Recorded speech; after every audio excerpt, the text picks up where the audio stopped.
من الشيطان الرجيم. بسم الله الرحمن الرحيم. الحمد لله رب العالمين، والصلاة والسلام على أشرف المرسلين وعلى آله وصحبه أجمعين. اللهم اغفر للمسلمين والمسلمات والمؤمنين والمؤمنات الأحياء منهم والأموات. ربنا اغفر لنا ولإخواننا الذين سبقونا بالإيمان ولا تجعل في قلوبنا غلا للذين آمنوا ربنا إنك رؤوف رحيم. اللهم أصلح أئمتنا وولاة أمورنا. اللهم اجعل ولايتنا في من خافك واتقاك يا رب العالمين. اللهم انصر الإسلام والمسلمين وأذل الشرك والمشركين والكفر والكافرين والنفاق والمنافقين والظلم والظالمين، وانصرنا على هؤلاء الذين يعدوننا ويصدوننا عن سبيلنا. ربنا لا تدع لنا ذنبا إلا غفرته ولا مريضا إلا شفيته ولا هما إلا فرجته ولا دينا إلا أديته ولا مظلوما إلا نصرته ولا حاجة من حوائج الدنيا والآخرة إلا قضيتها يا رب العالمين. ربنا ظلمنا أنفسنا وإن لم تغفر لنا وترحمنا لنكونن من الخاسرين. ربنا آتنا من لدنك رحمة وهيئ لنا من أمرنا رشدا. ربنا آتنا في الدنيا حسنة وفي الآخرة حسنة وقنا عذاب النار. وصلى الله على سيدنا محمد وعلى آله وصحبه وسلم. سبحان ربك رب العزة عما يصفون وسلام على المرسلين والحمد لله رب العالمين.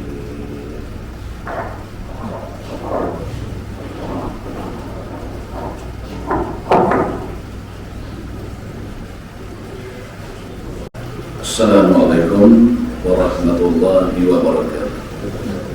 Alhamdulillahi rabbil alamin, wassalatu wassalamu ala ashrafil anbiya wal mursalin wa ala alihi wa sahbihi ajma'in. Subhanaka la ilma lana illa ma 'allamtana innaka antal alimul hakim. Wala hawla wala quwwata illa billahil aliyyil azim. Alhamdulillah, kita syukur kepada Allah yang telah melimpahkan kepada kita rahmatnya dan ni'matnya. Muslimin muslimat yang dihormati dan kasih sekalian, kita masih bincang sirah Nabi Nuh AS yang berdakwah 950 tahun, satu waktu yang sangat panjang, menyampaikan dakwah kepada kaumnya supaya kaumnya beriman kepada Allah Subhanahu wa Ta'ala. Nabi Nuh merupakan di antara nabi yang diberikan usia yang panjang oleh Allah Subhanahu wa Ta'ala. Umurnya melebihi 1000 tahun. Nanti berdakwah saya 950 tahun. Tetapi ada makhluk ini sampai masanya dia mati. Sebagaimana juga dengan makhluk-makhluk yang lain sampai ketika dia meninggal ataupun dia telah mati. Begitulah juga dengan Nabi Nuh AS. Penulis sirah Nabi-Nabi menyatakan Nabi Nuh meninggal dunia setelah hidup selama 1350 tahun. Itu umur Nabi Nuh. Nabi Nuh hidup selama 1350 tahun. Tak ada seorang umat Nabi Muhammad yang kita dengar umurnya sepanjang itu. 500 tahun kita dah dengar umat Nabi Muhammad ni. 100 tahun lebih itu ada. Dulu orang ni 120 tahun. tak nyanyi sikit. Wah, nikmat mati dah. Tapi lebih pada tu tak temu lagi, tak dengar lagi. Dan Binun diberi umur yang panjang oleh Allah SWT. Kata kebanyakan ahli sejarah 1350 tahun. 1350 tahun. Dan dimakamkan dekat dengan Masjid Al-Munawwarah Mekah. Dikuburkan dia, dimakamkan dia Nabi Nuh ini dekat dengan Masjid Al-Munawwarah Mekah. Masjid Nabi itu di Madinah, ini dekat Mekah ni. Dikuburkan ataupun disemadikan jasadnya dekat Masjid Al-Munawwarah Mekah. Di Mekah tak ada masjid, banyak masjid yang kecil-kecil. Bagaimanapun ada pendapat menyatakan usia Nabi Nuh ialah 1700 tahun. Ada juga pendapat menyatakan umur Nabi Nuh 1700 tahun, bukan 1350, tetapi 1700 tahun. Panjang lagi. Ada pendapat menyatakan 1400 tahun. Ada pendapat menyatakan 1200 tahun. Ada juga pendapat menyatakan 1000 tahun usia Nabi Nuh. Kalau pendek sekali itu 1000 tahun. Hakikat yang sebenarnya Allah sajalah yang tahu. Ini pandangan ahli sejarah. Pandangan ahli sejarah ini ada pendapat menyatakan 1350 tahun. Ada pendapat menyatakan 1000 tahun. Hakikat sebenarnya tak ada siapa pun yang tahu melainkan Allah sajalah yang tahu. Tak benda ni benar lama. Sejarah ni sejarah lama, sejarah Nabi Nuh AS. Semoga Allah merahmatinya dan meletakkan rohnya di tempat yang tinggi bersama-sama dengan rasul-rasul yang lain. Keturunan Nabi Nuh AS yang terakhir ialah Syed, namanya Syed. Itu keturunan Nabi Nuh yang terakhir. Keturunan Nabi Nuh yang paling terakhir ialah Syed namanya. Syed. Dipanggil sebagai Nabi Syed. Daripada sirah Nabi Nuh yang panjang, berjuang ratus-ratus tahun, hampir 1000 tahun, maka banyak pengajaran yang boleh kita ambil. Banyak pengajaran yang boleh kita ambil daripada sirah Nabi Nuh AS. Maka pada pagi ini kita cuba tengok pengajaran-pengajaran daripada sirah Nabi Nuh AS. Yang pertama, orang beriman selamat. Bagi besar yang melanggar kaum Nabi Nuh AS telah menyaksikan orang yang beriman selamat dan orang yang durhaka kepada Allah tidak selamat. Itu bukti yang sangat jelas. Orang yang beriman, yang berada dalam jannah batera Nabi Nuh, semuanya selamat belaka. Semua selamat belaka. Manakala orang yang tidak mahu naik batera Nabi Nuh, yang durhaka kepada Allah, termasuk anak isteri dan Nabi Nuh, istrinya yang bernama Wafilah, isteri bernama Wafilah, dan juga anaknya bernama Kan'an. Semuanya mati belaka, tenggelam belaka, kerana mereka itu tidak mahu bersama dengan Nabi Nuh AS. Tak selamat. Jadi peristiwa banjir yang besar yang berlaku di zaman Nabi Nuh yang sangat dahsyat itu menjadi contoh kepada seluruh manusia di sepanjang zaman, supaya berfikir dan mengambil intibat. Apa yang berlaku kepada Nabi-Nabi termasuk Nabi Nuh AS untuk kita mengambil pengajaran, untuk kita mengambil intibat. Kisah-kisah yang berlaku kepada Rasul-Rasul dan Nabi itu merupakan kisah yang paling terbaik untuk kita mengambil pengajaran. Maka begitulah kisah yang berlaku kepada Nabi Nuh AS untuk kita menjadikan pengajaran. Wa qawma Nuhin lamma kadzabu ar-rasula la'aghraqnahum wa ja'alnahum lin-nasi ayah wa a'tadna lil-zalimin 'adzaban alima.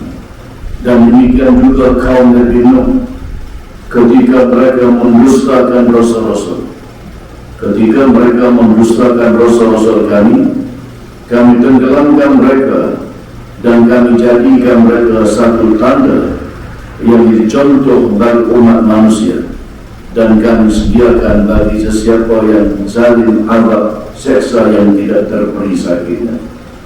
Allah mengingatkan dalam surah Al-Furqan ayat yang ke-37, sesiapa yang durhaka kepada Allah, yang tidak taat kepada perintah Allah Subhanahu wa taala, Allah binasakan mereka. Dan ini dibuktikan bagaimana kaum Nabi Nuh yang durhaka kepada Allah sementara itu dibinasakan dan diazabkan oleh Allah Subhanahu wa taala. Dan kita melihat sepanjang sejarah mereka yang durhaka kepada Allah, kaum Nabi Hud, kaum Nabi Saleh, kaum Ad, kaum Thamud, semua dibinasakan oleh Allah Subhanahu wa taala. Tak ada seorang pun yang selamat. Ada seorang pun yang selamat. Orang yang lawan Allah, sedangkan Allah itu kuasa yang agung, kuasa yang besar. Maka sesiapa yang berlawan tak mahu tunduk mengabdikan diri kepada Allah, maka mereka tidak akan selamat. Kaum yang menolak ajaran para nabi tidak akan selamat. Mereka akan sesat dengan sejauh-jauh kesesatan. Mana-mana kaum yang tolak ajaran nabi, bermula dengan nabi yang awal, kaum Thamud, kaum Ad, kaum Nabi Saleh, diikuti dengan kaum-kaum yang sama pada kaum Nabi Nuh AS, kaum Nabi Syuaib AS, kaum Nabi Musa, kaum Nabi Isa, dan semua kaum-kaum yang lawan Nabi, yang menentang Nabi, semuanya tidak selamat mereka. Ada yang selamat, dibinasakan oleh Allah Subhanahu wa taala. Ya ayyuhalladzina amanu aminu billahi wa rasulih wal kitabil ladzi nazal ala rasulihi wal kitabil ladzi unzala min qabl wa man yakfur billahi wa malaikatihi wa kutubihi wa rusulihi wal yawmil akhir faqad dhalla dhalalan ba'ida. Wahai orang-orang yang beriman, tetapkanlah iman kamu kepada Allah dan Rasul-Nya, dan kepada kitab Al-Quran yang telah diturunkan kepada Rasul-Nya Nabi Muhammad sallallahu alaihi wasallam, dan juga kepada kitab-kitab suci yang telah diturunkan yang terdahulu daripada itu. Dan sesiapa yang kufur ingkar kepada Allah dan malaikat-malaikatnya dan kitab-kitabnya dan rasul-rasulnya dan juga pada hari kiamat, maka sesungguhnya telah sesat dengan kesesatan yang jauh. Orang yang menolak Nabi, tidak beriman dengan ajaran yang disampaikan oleh Nabi-Nabi dan Rasul-Rasul, yang menentang kitab-kitab yang diturunkan oleh Allah Subhanahu wa taala, semuanya tidak selamat. Tak ada seorang pun yang selamat, melainkan dibinasakan oleh Allah Subhanahu wa taala. Semua Nabi-Nabi dan Rasul-Rasul yang datang ke dunia ini membawa berita gembira kepada manusia. Nabi-Nabi itu semua membawa berita gembira kepada manusia, mengajar manusia supaya beriman kepada Allah, taat kepada Allah, nanti akan mendapat balasan di negeri akhirat dengan balasan syurga. Semua Nabi-Nabi bercakap perkara begitu, menyuruh manusia supaya taat kepada Allah, beriman kepada Allah, dan akan mendapat ganjaran di negeri akhirat, akan mendapat kebahagiaan di negeri akhirat yang kekal abadi. Sesiapa yang mengerjakan amal saleh dan taat kepada perintah Allah Subhanahu wa taala akan mendapat kebahagiaan di dunia dan kebahagiaan di akhirat. Amal saleh ini ialah buat segala yang baik, buat segala yang tidak berjaga dengan kitab Allah dan sunnah Rasul. Maka itulah dikatakan sebagai Ahlussunnah wal Jamaah. Adapun as-salafus salih, sahabat-sahabat Nabi, tabi'in dan generasi yang ketiga setelah itu dipanggil as-salafus salih. Golongan salaf itu merupakan generasi yang disebutkan sebagai generasi Rabbani, generasi yang dikasihi oleh Allah Subhanahu wa taala. Mana-mana kaum yang beriman dan bertakwa kepada Allah, maka mereka itu dijanjikan dengan kebahagiaan di negeri akhirat yang kekal abadi. Mereka juga mengingatkan manusia dengan berita azab kepada sesiapa yang melakukan kejahatan. Nabi-nabi dan Rasul-Rasul menyatakan kepada manusia dengan berita gembira kepada orang beriman dan azab seksa kepada mereka yang durhaka kepada Allah Subhanahu wa taala. Sesiapa yang tidak ikut perintah Allah dan ajaran Allah Subhanahu wa taala, mereka itu akan menderita, akan diazabkan di negeri akhirat. Itulah ajaran semua nabi-nabi, semua rasul-rasul, ajak manusia beriman kepada Allah, ajak manusia taat kepada Allah SWT dan tidak melakukan perbuatan durhaka kepada Allah. Maka mereka yang ikut ajaran Allah dan Rasul, mereka itu akan selamat di dunia dan selamat di akhirat. Mereka yang tak ikut ajaran Allah dan ajaran Rasul, maka mereka itu akan mendapat kecelakaan di dunia dan juga kecelakaan di akhirat. Allah Subhanahu wa taala berfirman, "Wa ma nursilul mursalina illa mubasysyirin wa mundzirin. Faman amana wa aslaha fala khaufun 'alaihim wa la hum yahzanun. Walladzina kadzdzabu bi ayatina yamassuhumul 'adzab bima kanu yafsukun." Dan tidaklah kami utuskan rasul-rasul itu melainkan sebagai pembawa berita gembira. Allah hantar nabi-nabi, semua nabi-nabi ke atas kaum ini untuk menyatakan perkara gembira kepada manusia. Siapa yang beriman kepada Allah, taat kepada Allah, patuh kepada perintah Allah, buat baik atas muka bumi, berakhlak mulia, maka mereka ini akan mendapat pahala dan mendapat jaminan syurga di negeri akhirat. Begitulah juga Nabi menyatakan kepada manusia tentang orang yang durhaka kepada Allah, yang mendustakan Rasul-Rasul, yang mendustakan kitab-kitab Allah. Mereka ini akan mendapat azab yang tidak terperi sakitnya di negeri akhirat, yaitu dalam api neraka. Kemuncak kehidupan manusia ini, perjalanan manusia ini dua, destinasi manusia, tempat tuju manusia. Yang terakhir dua tempat saja. Sama ada mereka itu menujukan destinasi yang bernama syurga ataupun destinasi yang bernama neraka. Dua tempat itu. Bagi mereka yang beriman, patuh, taat kepada perintah Allah, maka nabi-nabi dan rasul-rasul memberitahu kepada manusia mereka itu akan sampai ke destinasi yang disebutkan sebagai syurga, tempat nikmat.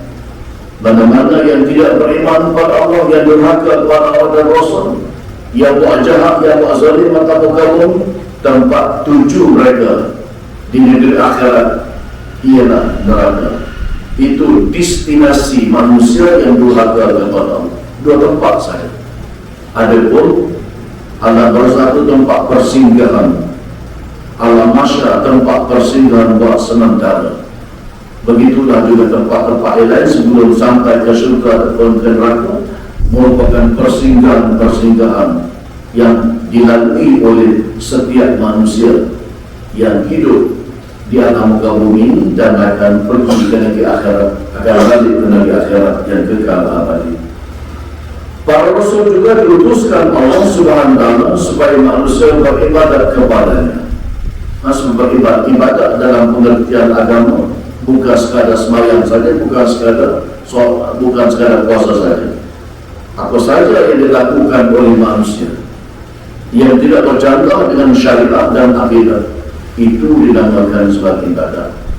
Kita senyum pada Allah beribadah, pagi senyum pada Allah, boleh pada saudara. Senyum pada Allah, buat baik pada Allah, boleh pada. Memakai pakaian yang baik, yang sopan, tidak mendedahkan orang, boleh pada. Ziarah orang sakit, boleh pada. Pada suatu pagi Nabi tanya, siapa di kalangan kamu lepas subuh, siapa di kalangan kamu ni yang ziarah mati pagi ini? Sedang kata saya, ya Rasulullah. Siapa yang ziarah sakit pada pagi ini? Saya, ya Rasulullah. Dia kata, siapa yang sedekah pada pagi ini? Saya, ya Rasulullah. Dia kata, sedang kata As-Siddiq radhiyallahu anhu. Hebatnya dia. sedekah pada waktu subuh akan didoakan oleh mereka. Tak mereka doa selalu. Buku dah tabung surah umpama apa pun tak. 5% pun tak apa. 5% pun tak apa. Nilainya tinggi di sisi Allah Subhanahu Wa Taala. Kita rasa 5% buat apa? Nak beli apa 5%? Tak. 5% itu nilainya tinggi di sisi Allah Subhanahu Wa Taala. 5 sen pun tinggi nilainya di sisi Allah Subhanahu Wa Taala kalau bersedekah itu diiringi dengan niat yang ikhlas kepada Allah SWT. Jadi mereka doa selalu bagi mereka yang bersedekah lepas subuh. Sedekah lepas subuh. Para Rasul juga diutuskan Allah SWT supaya manusia beribadat kepadanya dan mentauhidnya. Mentauhid maknanya mengesahkan Allah SWT. Allah bukan 2, bukan 3, bukan 4 dan bukan banyak. Allah satu je. Jadi manusia yang syirik pada Allah bila mereka menduakan Allah, mereka menyembah yang lain, mereka takut kepada yang lain, itulah yang menyebabkan manusia jadi syirik kepada Allah Subhanahu Wa Taala. Mentauhidkan Allah dari segi rububiyah, dari segi uluhiyah dan dari segi asma wa sifat. Pertama sekali dari segi rububiyah, tauhid rububiyah.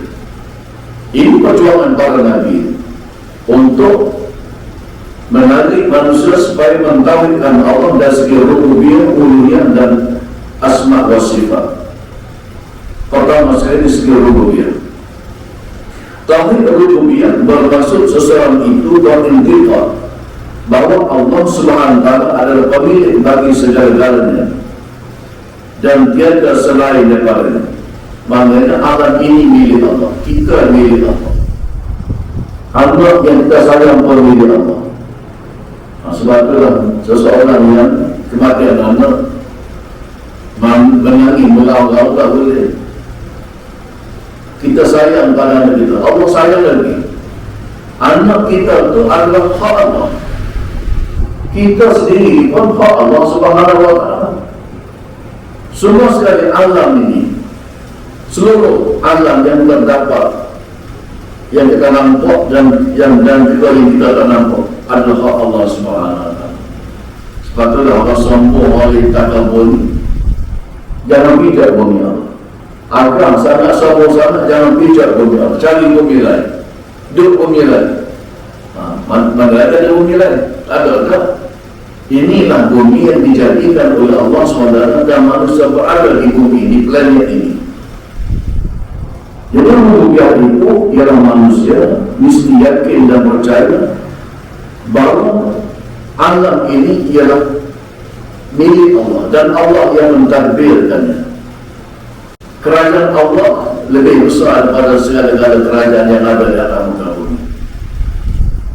Langit, bumi dan seluruh apa yang ada di atas alam ini yang milik Allah Subhanahu. Kita kena yakin segala-gala itu adalah kepunyaan Allah. Rububiyah Allah Subhanahu Wa Taala ke atas makhluknya berarti keesaan Allah pada penciptaannya. Keesaan itu maknanya Allah itu tunggal. Pemilikan dan pentadbiran hidup secara hidup umat makhluk, pemilikan dan pentadbiran hidup makhluk, semua itu di bawah pentadbiran Allah, pengurusan Allah Subhanahu Wa Taala. Bagaimana Allah mentadbirkan alam ini, putaran bumi, putaran matahari, putaran planet-planet yang lain berada di bawah pentadbiran Allah Subhanahu Wa Taala. Ada musim sejuk, ada musim panas, ada musim berbagai-bagai lagi musim, itu semuanya adalah di bawah pentadbiran Allah Subhanahu Wa Taala. Tauhid tersebut merupakan pengakuan bahawa Allah SWT adalah pencipta, mencipta, menghidup, memati, memberi manfaat, memberi mudarat, menerima doa hambanya, mengerjakan sesuatu pada hambanya, menarik sesuatu daripada hambanya, dan memiliki segala-galanya di alam ini. Ini tauhid rububiyah, di mana Allah Subhanahu Wa Taala adalah mencipta. Walaupun kuman kecil yang kita tak nampak, Allah yang mencipta.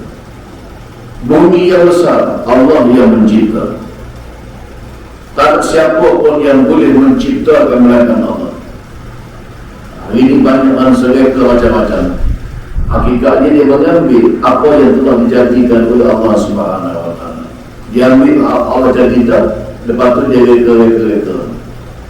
Umpamanya dia kacau antara binatang supaya binatang tu jadi besar, jadi gemuk. Dia kata ini kemajuan yang dicipta di masa kita, itu semua daripada Allah Subhanahu Wa Taala. Dia ambil baka selatan, dia ambil baka lembu, dia kacau jadi apa nama, ada satu jenis binatang dia kacau, dan berbagai-bagai lagi. Hakikatnya manusia mengambil Allah Subhanahu Wa Taala, kejadian yang telah diciptakan oleh Allah. Begitulah juga Allah SWT menghidup dan mematikan. Makhluk dihidupkan, dijadikan oleh Allah SWT, dan Allah juga yang mematikan. Kerana makhluk itu ada awalnya dan ada akhirnya. Allah tidak ada awal, Allah tidak ada akhir. Kerana dia itu kuasa yang agung. Allah yang mematikan kemudiannya, menghidupkan semua makhluk, dan kemudian mematikan semua makhluk. Tak ada makhluk yang kekal selama-lamanya. Mereka mati. Mereka merupakan pegawai Allah SWT yang setia menjalankan tugas. Mati, semua mati pada, semua dibinasakan oleh Allah Subhanahu Wa Taala. Allah memberi manfaat, Allah juga memberikan mudarat. Sesuatu yang manusia dapat merasa nikmat akan muka bumi, manfaat itu adalah pemberian Allah. Orang dapat merasakan tubuhnya sihat, itu pemberian Allah. Allah juga memberikan mudarat yang berlaku akan muka bumi. COVID-19 yang bermula di negeri China satu ketika dahulu, itu sebenarnya adalah daripada Allah Subhanahu Wa Taala. Mereka kata ini China yang leka ni, China yang leka, yang menciptakan kuman. Bukan segala-gala itu penyakit dan apa yang berlaku di atas muka bumi ini adalah daripada Allah. Sesuatu yang manusia dapat rasakan manfaat daripada Allah, sesuatu yang manusia mendapat mudarat, itu juga daripada Allah Subhanahu Wa Taala. Begitulah juga Allah menerima doa daripada hamba-Nya. Manusia yang berdoa kepada Allah, yang ada hajat minta dengan Allah, Allah yang berikan hajat kepada manusia. Nabi Allah Zakaria, Nabi Allah Ibrahim AS berdoa puluh tahun nak pada anak. Dua orang tak dapat anak, itu Allah uji mereka berdua. Allah uji Nabi Zakaria dan Nabi Ibrahim AS dengan tak dapat anak, sedangkan mereka ini nak sangat anak. Akhirnya Allah berikan anak kepada mereka. Allah bagi anak kepada Nabi Allah Zakaria, Nabi Yahya AS.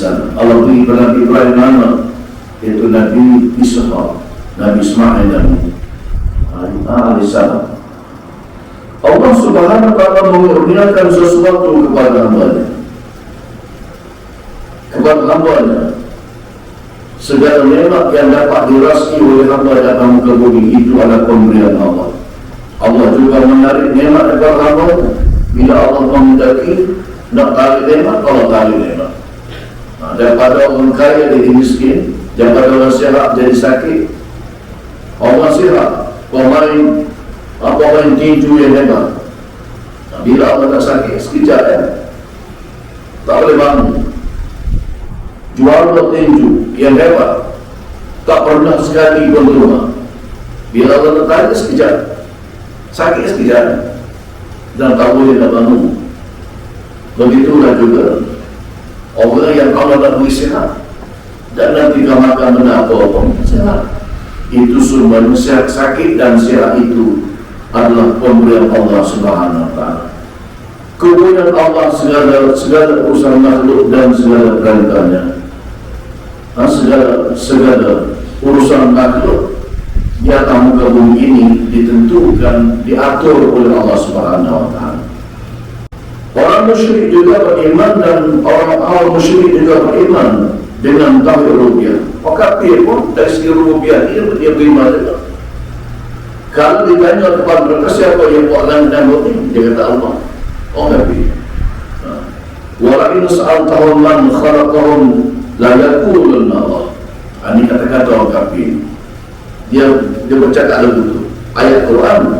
Tapi orang kafir kata, dan demi sesungguhnya jika engkau, wahai Muhammad, bertanya kepada mereka, orang kafir, mereka siapakah yang menciptakan mereka? Sudah tentu mereka akan menjawab Allah. Wa in sa'altahum man khalaqas samawati wal ardh la yaqulunna Allah. Siapa yang buat langit dan bumi, dia akan jawab Allah. Orang kafir dari segi rububiyah memang dia percaya diri dia itu dibuat oleh Allah. Langit bumi Allah yang menciptakan. Tapi dia pun nampak lain. Betul juga jika ditanya siapa orang yang memberikan rezeki, yang menghidupkan dan mematikan manusia, mereka juga akan menjawab Allah sebagaimana dinyatakan di dalam kitab suci Al-Quran Karim. Dalam surah Yunus ayat yang ke-31, bila ditanya kepada mereka siapa yang berrezeki, mereka kata rezeki itu daripada Allah. Cuma mereka punah dan syirik kepada Allah dari segi-segi yang lain. Seorang hamba Allah Subhanahu wa Ta'ala itu hendaklah beriman dengan kudrat dan iradatnya. Seseorang hamba Allah Subhanahu wa Ta'ala itu hendaklah beriman dengan kudrat dan iradatnya, bahawa dialah pencipta mutlak alam ini. Allah yang menciptakan alam ini, pencipta mutlak. Bukan orang lain, bukan makhluk yang lain, bukan kuasa yang lain, tetapi alam ini Allah yang menciptakan. Langit dan bumi, gunung ganang, bintang-bintang, matahari, bulan dan seumpama itu ada ciptaan Allah Subhanahu wa Ta'ala.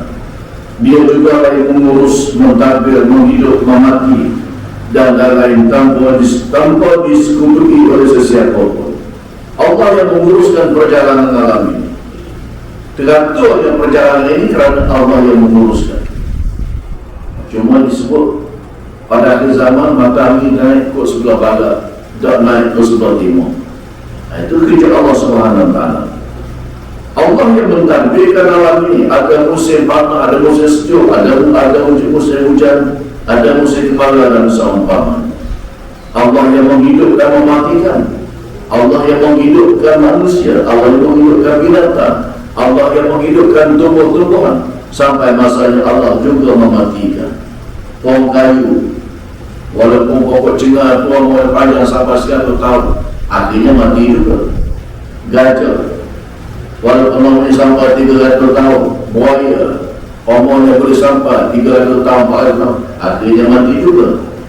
Jadi semua makhluk yang hidup di muka bumi ini Allah yang jadikan. Kemudian Allah yang mematikan. Allah segala-galanya, bukan sebagaimana yang dipercayai oleh ahli-ahli sains barat, Darwin.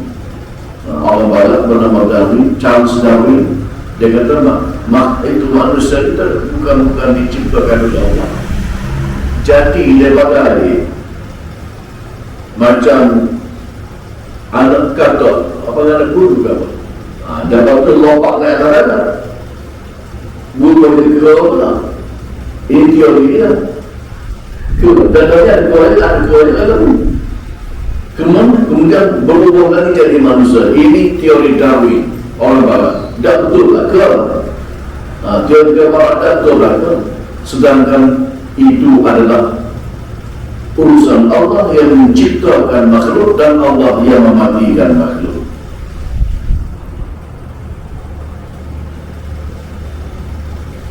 Dan Allah Subhanahu wa Ta'ala menghidupkan makhluk dan mematikan makhluk itu tak kongsi dengan sesiapa pun. Allah buat sendiri dengan kuasa Allah yang sangat besar, dengan kuasa Allah yang sangat agung. Allah tak kongsi dengan siapa-siapa. Kita kamu kabur ini bila benar-benar kita boleh buat seorang diri, kena kuasa yang mana, kena buat agama. Allah tak perlu kepada sekutu. Allah tidak perlukan kepada sekutu. Allah tidak berhajatkan kepada yang lain kerana kuasanya, kuasa yang sangat besar, maha agung, Allah Subhanahu wa Ta'ala. Oleh itu, dia sajalah yang berhak disembah, ditakuti dan ditaati. Oleh kerana Allah yang menciptakan alam ini, Allah yang menjadikan manusia dan menghidupkan manusia dan mematikan manusia, beri rezeki kepada manusia, maka Allah sajalah yang layak kita sembah. Allah sajalah yang patut kita takut dan patut kita taati. Bukan menyembah berhala, bukan menyembah matahari, bukan menyembah makhluk-makhluk yang lain. Ramai manusia dalam muka bumi ini sesat kerana menyembah yang lain, tidak menyembah Allah Subhanahu wa Ta'ala.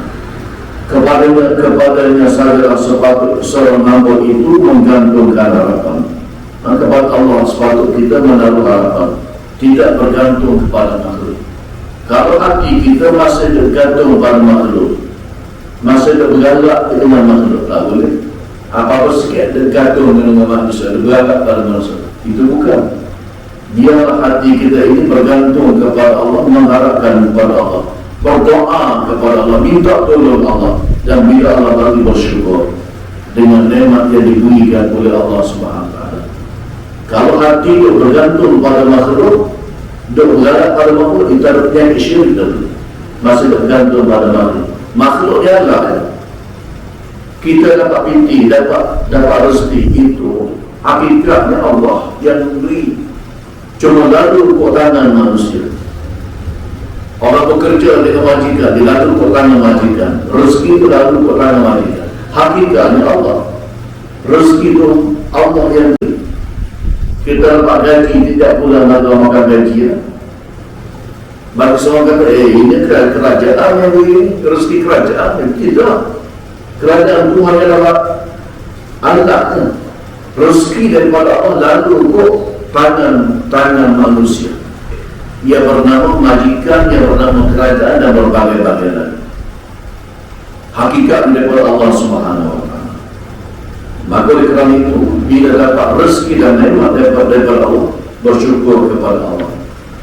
Orang yang beriman dengan tauhid rububiyah sentiasa memuji Allah kerana dia memberikan rezeki kepada hamba.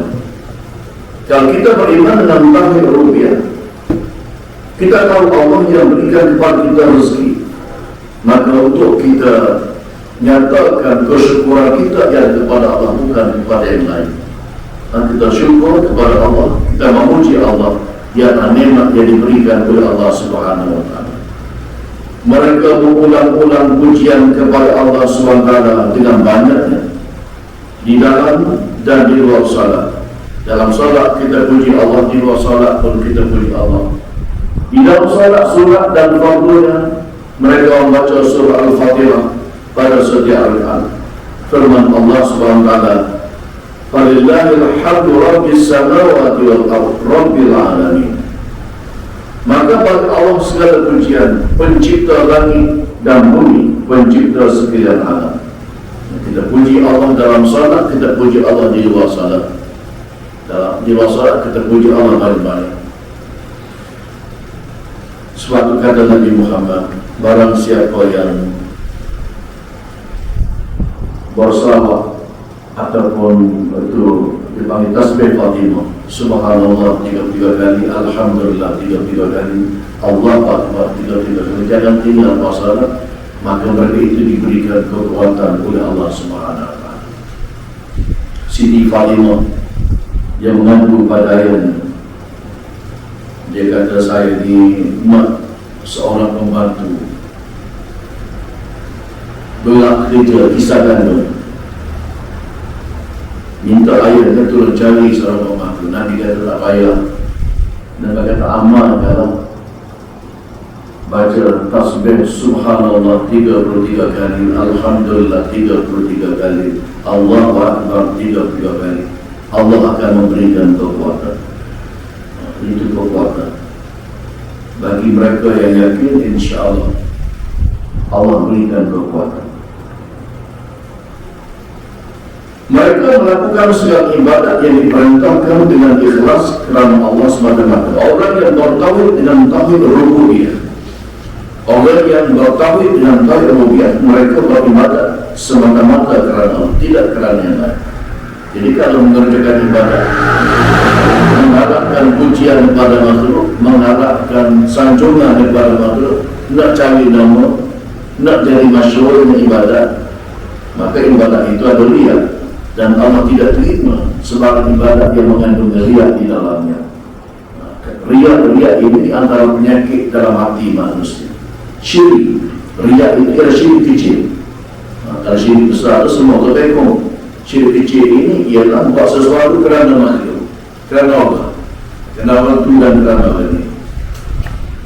Mereka melakukan suatu ibadat yang diperintahkan yang ikhlas kerana Allah Subhanahu wa Ta'ala, di mana Allah berfirman, "Qul inna salati wa nusuki wa mahyaya wa mamati lillahi rabbil alamin."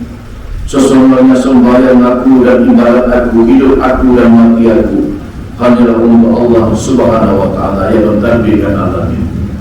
Jadi itu keikhlasan. Ibadat yang dilakukan itu ikhlas kerana Allah. Jadi bagi mereka yang mentauhidkan Allah dari segi rububiyah, maka amalannya dilakukan dengan ikhlas, tidak kerana yang lain. Kalau kerana lain itu tak dikira sebagai mentauhidkan Allah dari segi rububiyah. Mereka patuh atau menolak sebelumnya kepada Allah. Orang yang bertauhid dengan tauhid rububiyah, mereka patuh kepada Allah, mereka walak kepada Allah dengan sepenuhnya, taat kepada Allah dengan sepenuhnya, bukan kepada yang lain. Taat kepada Allah dengan sepenuh, bukan kepada yang lain. Jadi kalau patuh kepada yang lain, takut kepada yang lain, itu bukan, tak termasuk dalam tauhid rububiyah. Di mana Allah Subhanahu wa Ta'ala berfirman, wa umirna